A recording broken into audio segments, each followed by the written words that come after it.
Mass shootings sadly have become too regular in the United States. Less common is the kind of training and preparation that can save lives in the midst of tragedy the next time such a shooting occurs.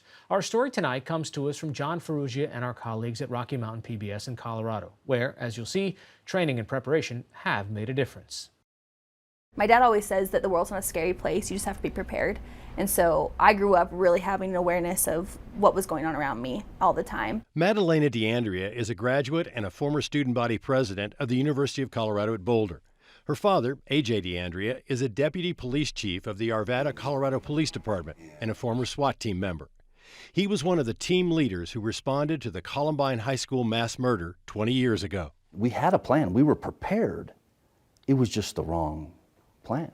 In 1999, when a gunman was barricaded in a building with hostages, the standard law enforcement protocol was to set up a perimeter around the building and call the SWAT team to begin negotiations.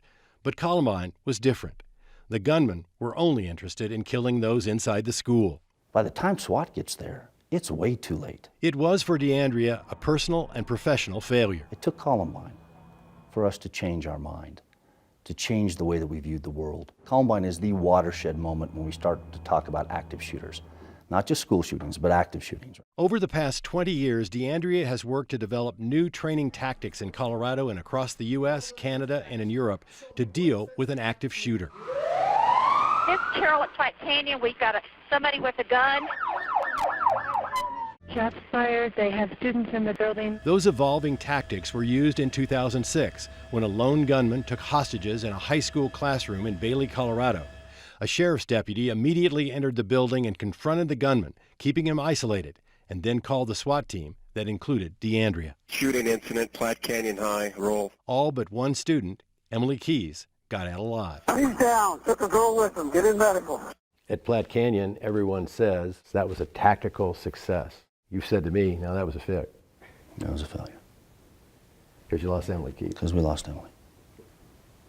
There's no one that will ever be able to convince me that that was a success. DeAndrea says in an active shooting situation, everyone needs to take responsibility for their own safety. What's the real target? The individual. The individual. So we need to train that across the board. And so we talk about evacuate, evade, defend.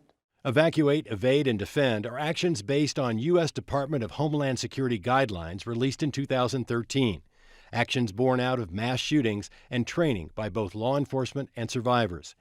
DeAndrea's view of the post-Columbine world has also shaped the lessons he has taught his own family. I always knew where the exits were in a building. In high school, I would make sure I would know how to get out of my classrooms if something happened or where I would hide. I grew up really having an awareness of what was going on around me all the time and just making sure I kind of had a plan. That planning would help save her life. In November of last year, Madalena, who was working in Los Angeles, went out with friends at a small country and western bar in nearby Thousand Oaks, California. I love swing dancing, I love line dancing, so it was really exciting to find the little gem in the midst of the big city. And I was getting a drink of water and was kind of standing on the outside of the dance floor, and I heard popping noises. Be advised, there are multiple shots being fired. On my phone when I get a text. For shooting at borderline. And as I look at it, it's my daughter. Suspect's wearing a black hat. I'm like, what is going on here? And she's, Dad, I'm in the bar. There's gunfire. So I knew it wasn't fireworks. And I started to smell the powder. And immediately I heard my dad's voice in my head, you've got to get out of there. The only door I knew about in the building was the door he came in. And so that wasn't safe. I knew I couldn't get out that way. So the next thing was to hide. And I was in that kitchen area, again, trying to put the wall in between the shooter and I. And a bartender pulled down a ladder from the ceiling.